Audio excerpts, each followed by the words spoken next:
is how you're going to write amazing case studies, or what I like to call design stories, for your design projects every time. This project above me is from a designer that I reviewed their portfolio recently for Bed Bath & Beyond. And what most designers do is write something like this: Simply Essential Butter Dish Bed Bath & Beyond private label. Oh my god, I'm so excited. Yay. And just a quick disclaimer, this designer is very talented, and this is a mistake that I see happen with a ton of designers, so I'm creating this video so that you guys know and you don't do it anymore.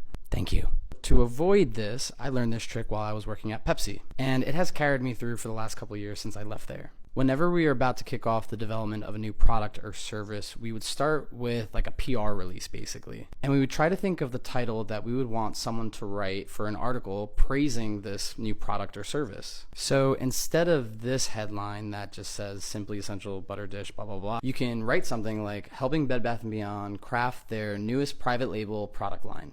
So then once you have your title for this hypothetical article, say that 2 times fast, you want to start thinking of all the subheadings that you would want to talk about within that article. So you might include a subheading about the kickoff process and the color palette and research around the shelf space that it's going to be on. Once you start to have this title, you can start to think of how to build that story around that title. This is going to allow you to incorporate things outside of just the design assets you created, but this is also going to position you as an expert and someone that knows what they're talking about.